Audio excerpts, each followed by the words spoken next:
تو ایسا عام طور پر کیوں ہوتا ہے؟ اس کی 3 وجہ ہے۔ پہلی وجہ یہ ہے کہ کچھ لوگ اپنے تقوی اور پرہیزگاری کی وجہ سے اپنے آپ کو بہت زیادہ کچھ سمجھ بیٹھتے ہیں کہ ہم چنا دیگرے نیست۔ ہمارے حضرت فرماتے تھے کہ جملہ ایسے ہے کہ ہم چنا ڈنگرے نیست، کہ ہم جیسا کوئی اور ڈنگر نہیں ہے، کہ ہم اپنے تکبر میں اتنے بڑھ گئے ہیں کہ بے وقوف اور جانور بن گئے۔ سمجھتے ہو بات؟ ایک چیز یہ ہو گئی۔ اور دوسری بات یہ ہے کہ یہ جو موبائل کا فتنہ ہے،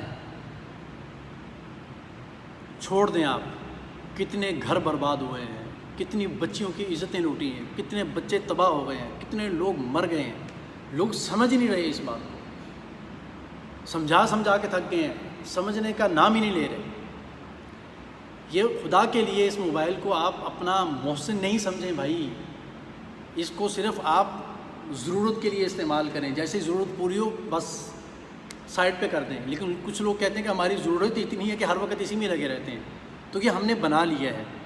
کیا اس دور میں جب یہ صرف بٹن والے موبائل تھے، ابھی بھی ہمارے پاس یہی رکھا ہوا ہے، تو اس وقت بات نہیں ہوتی تھی، اس وقت معاملات نہیں چلتے تھے، سب کچھ ہوتا تھا، ہر آدمی اس کے اوپر اپنے معاملات حل کر رہا تھا۔ اور تیسری بات یہ ہے کہ کبھی کبھی ہوتا ہے ایسا ہے کہ یہ جو اس طرح کے، جیسے میں نے کہا کوئی نیک خاتون ہے، کوئی نیک مرد ہے، تو وہ اس طریقے سے میسج کر رہے ہوتے ہیں ایک دوسرے کو، تو ان کے اوپر اللہ کی طرف سے کبھی کبھی وبال بھی آتا ہے۔ ایسی حرکتیں کرنا کبھی کبھی اللہ کی طرف سے وبال بھی بن جاتا ہے۔ وبال کس چیز کا؟ کہ انہوں نے اپنی زندگی میں کسی کو بدنام کیا ہوتا ہے، کسی کے اوپر الزام لگایا ہوتا ہے۔ چلو فرض کرو کسی سے غلطی ہوگی، تو بھائی اب آپ کو کیا ضرورت ہے ان کے گھر میں جا کر شور شرابہ کرنے کی، اپنے گھر میں رونے کی، چیخنے چلانے کی، اس کے سامنے چیخنے چلانے کی، لڑائی جھگڑے کھڑے کرنے کی؟ کیا آپ کے اندر غلطیاں نہیں ہیں؟ کیا آپ سے گناہ نہیں ہوتے؟